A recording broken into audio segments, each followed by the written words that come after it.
The phone rang on a crisp autumn morning. I picked it up to hear my sister Claire's familiar voice.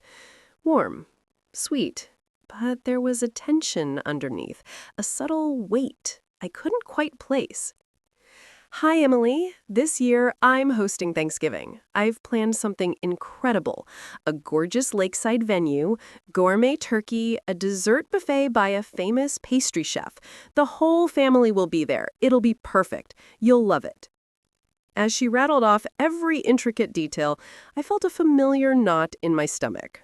This wasn't just about Thanksgiving. This was a show.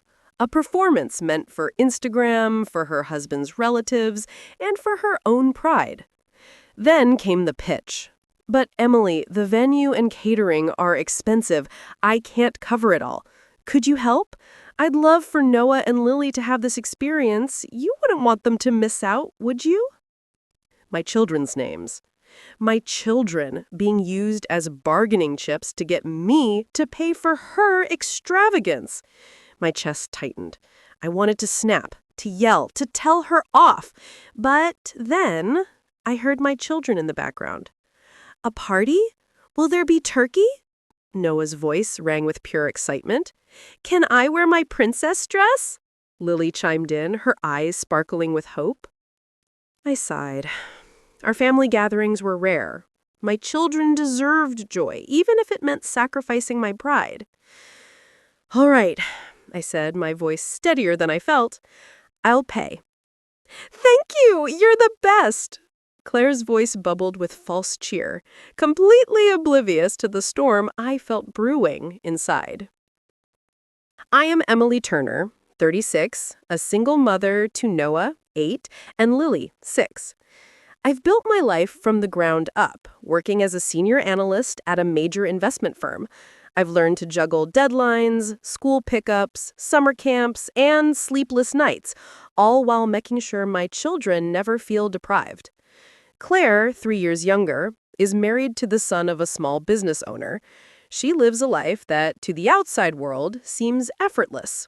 A city penthouse, designer clothes, curated Instagram posts. Yet I suspected, beneath her polished surface, she struggled financially. Prideful as ever, she never asked for help outright.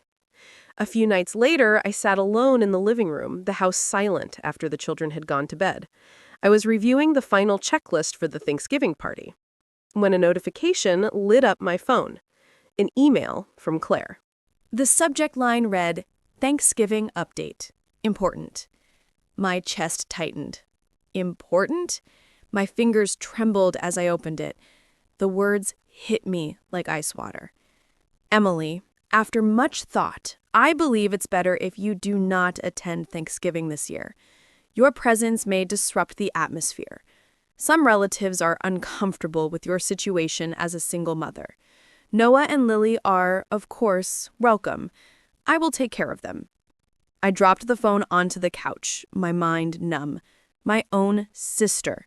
I had paid for every detail, every dish, every reservation, and yet she was trying to exclude me from the event. My children. She was attempting to take them from me under the guise of kindness. I called my parents immediately, hoping for support. Emily, just let it go, my mother said, her voice dismissive. Claire is protecting the family's reputation. Your role is to understand. Understand? My role, according to them, was to be a source of money and little else. I felt my chest tighten further, but then something inside me shifted. Something snapped.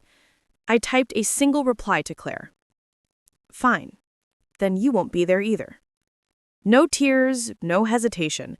Just clarity. I wasn't going to beg or argue with people who saw me as nothing more than a wallet. The next morning, I made my first move. I called the lakeside venue. Calmly, politely, but with unwavering firmness. Yes, this is Emily Turner. Regarding the Thanksgiving reservation, I need to cancel it. The staff member sounded surprised, but understanding. Understood. No cancellation fee. You'll receive a full refund. $2,500 back on my card. A small but sweet victory. Then came the catering. I called the service, citing my cancellation. Luckily, the ingredients hadn't been ordered yet. Full refund. Check. Next, I remembered the car repairs. Claire had called me last month in tears. "My car won't start. I can't tell my husband. You're the only one I can rely on." Out of respect for my grandmother's old teachings, help your family, I had paid for the repairs. Not anymore. I contacted the credit card company, stopped the remaining payments. This was no longer generosity. It was a battle to reclaim my dignity. I spent the night creating a folder on my laptop. Evidence. Payment statements, emails, screenshots of Claire's social media, conversations with my mother, all meticulously saved. If this was a war, I would be prepared. Thanksgiving morning arrived. The house smelled like roasted chicken, mashed potatoes, and cinnamon. Noah and Lily helped. Laughter filled the air.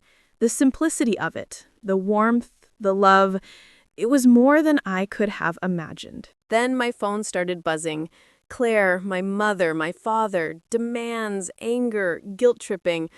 I ignored them. Meanwhile, chaos erupted at the restaurant. Claire, dressed in finery, led relatives to a reservation that no longer existed. Catering didn't arrive, humiliation painted on every face. I calmly sent a single email to all relatives, attaching all the evidence. Subject: the truth about Thanksgiving. Please review the attached documents. The backlash was immediate. Claire's husband discovered her deceit. Divorce proceedings began. Social media followers vanished as her lies were exposed. The luxurious life she had curated collapsed in an instant. Meanwhile, my life flourished in quiet ways. We baked cookies, read stories, visited the park, laughed, played games. Every simple moment with Noah and Lily was a treasure, more valuable than any banquet or Instagram post. Weeks later, Aunt Martha, my mother's sister, called. "Emily, I didn't know the full story. You've done what we all should have. Claire, she's lost everything. But you've gained peace, dignity, and your children's hearts fully." She was right. Blood doesn't make a family. Love, respect, and loyalty do. Months later, my career took a leap. An investment I managed single-handedly succeeded spectacularly. Promotions whispered, income soaring, but now my success was solely for my children's future, our dream home, and our happiness, not for anyone else's approval. I had learned a profound truth.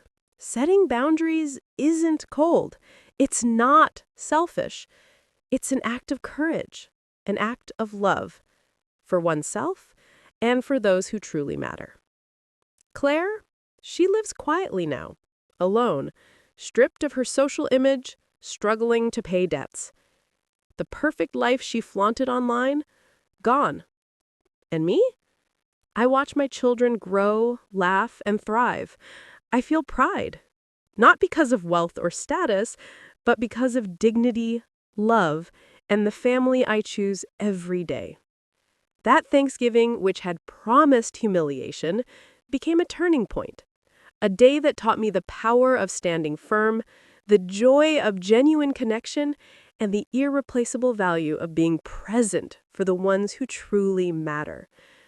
Noah mashed potatoes, Lily tasted the cranberry sauce, and I smiled, tears streaming down, not of sorrow, but of deep, cleansing, victorious joy.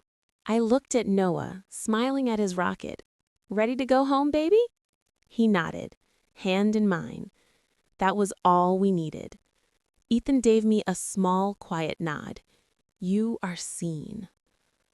Walking out, I held my head high. No grand gesture, no applause, just recognition, dignity, and the quiet power of being seen. I didn't shrink. I stood taller than I ever had. Vanessa thought she could humiliate me, thought power came from control and ridicule. But real power comes from honesty, courage, and standing up for others. Ethan reminded everyone that silence can equal complicity, but one voice, one honest voice, can change everything. If you've ever felt invisible, underestimated, overlooked, remember this. You don't owe anyone your shame, your silence, or your fear. The most unforgettable victory isn't vengeance. It's living your truth, steady, unapologetic, and fully present. Noah and I stepped into the cool night air. The heaviness lifted. No applause, no fanfare, just recognition, dignity, and the quiet strength of being seen. And for the first time, I didn't shrink. I stood tall. Always had, always will.